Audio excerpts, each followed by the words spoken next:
Imaginez cela. Ouais, des milliers de démissions en cascade, non seulement au sein du département de la justice, mais aussi dans le FBI. Des départs massifs de personnes qui, auparavant, étaient la colonne vertébrale de l'une des institutions les plus puissantes du pays. Comment est-ce possible et pourquoi cela devrait vous inquiéter? Parce que cette crise interne, bien plus grave qu'il n'y paraît, menace non seulement la stabilité de la justice américaine, mais aussi l'avenir de la sécurité publique. Cette situation, qui pourrait sembler lointaine pour certains, est en réalité sur le point d'avoir des répercussions bien plus larges. Mais attendez, il y a un détail caché dans cette histoire qui va tout changer.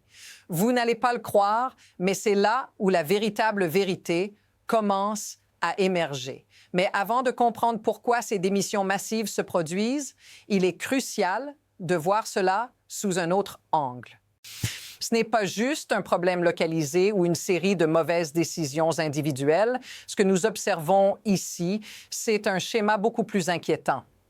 Chaque jour, des agents et des procureurs du DOJ quittent en masse, se sentant impuissants face à un système qu'ils avaient juré de protéger. Pourquoi cette situation a-t-elle dégénéré si rapidement? Qu'est-ce qui a poussé des milliers de personnes, des figures de proue de la justice, à fuir un lieu qu'ils appelaient le summum de la carrière juridique? Et ce n'est pas seulement un drame humain, c'est une crise qui risque de déstabiliser des années de fonctionnement judiciaire. Alors, que se cache-t-il derrière cette désintégration? Et qui profite de ce vide grandissant dans le système? Restez avec nous, car la vérité est bien plus sombre qu'on ne pourrait l'imaginer. À ce stade, il est impossible de nier l'ampleur de la crise au sein du DOJ. Des milliers de démissions, des agents et des procureurs se battant pour garder leur dignité. Mais voici ce qui est vraiment choquant: l'indifférence des autorités face à cette hémorragie. Lors d'une conférence de presse, Todd Blanche, l'actuel numéro 2 du DOJ et ancien avocat de Donald Trump, a été interrogé sur la vague de démissions. Sa réponse: le silence, rien, zéro. Cette absence totale de réponse à une crise de cette magnitude en dit long sur l'état d'esprit au sein du département. Mais ce silence n'est pas qu'une simple négligence. Il révèle une vérité bien plus dérangeante. Cette administration semble prête à laisser s'effondrer l'ensemble de l'institution pour protéger ses propres intérêts. Et ce n'est pas juste une question de politique. Il y a des vies humaines derrière tout cela, des familles, des innocents qui payent le prix de cette guerre invisible. Mais attendez, ce silence, il cache bien plus qu'on ne veut vous faire croire. Alors, la situation ne fait que s'intensifier. Ce que nous voyons ici, ce n'est pas un simple incident isolé, c'est une spirale qui englobe tout le système. Prenez par exemple le précédent historique. Lorsque l'administration de George W. Bush a fait face à une crise similaire, elle a laissé des traces profondes. Mais ce qui se passe maintenant dépasse tout ce qu'on aurait pu imaginer. En janvier, un juge a même déclaré qu'il y avait plus de violations d'ordre judiciaire par le DOJ en un seul mois que durant toute l'histoire de l'agence. Imaginez un instant cette réalité: des violations systématiques de la loi par ceux qui sont censés la faire respecter. Et pourtant, cela semble être devenu une norme. Ces actions sont désormais la règle, pas l'exception. Comment avons-nous permis cela? Et qui en profite vraiment? Les réponses à ces questions ne sont pas seulement inquiétantes, elles sont effrayantes. Mais attendez, la suite de l'histoire va encore plus loin.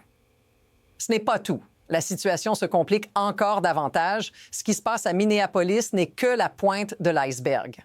Prenez l'affaire du meurtre de Renée Nicole Goode, une affaire que le DOJ semble déterminé à étouffer.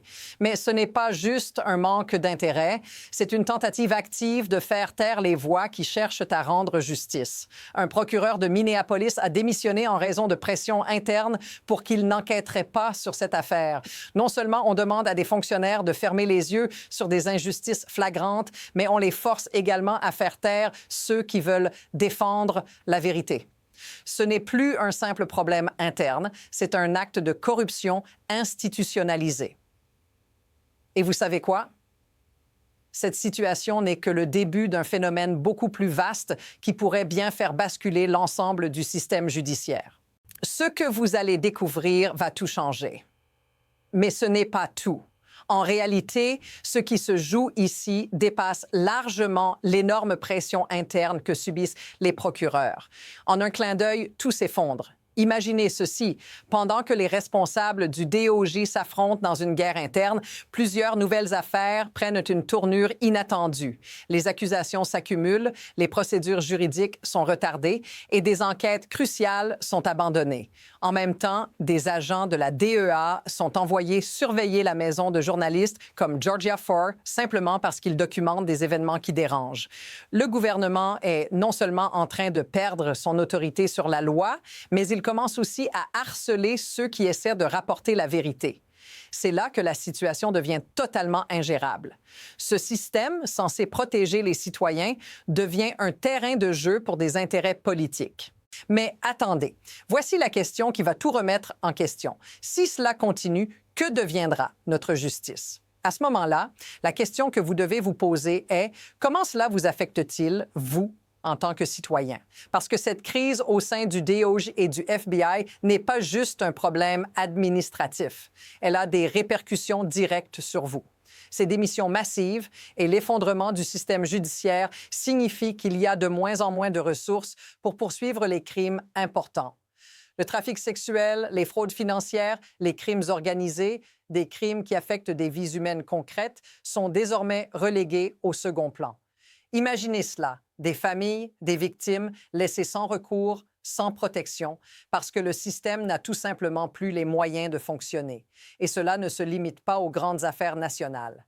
Dans des endroits comme le Minnesota, des milliers de cas criminels restent ouverts, non résolus, faute de moyens humains et financiers.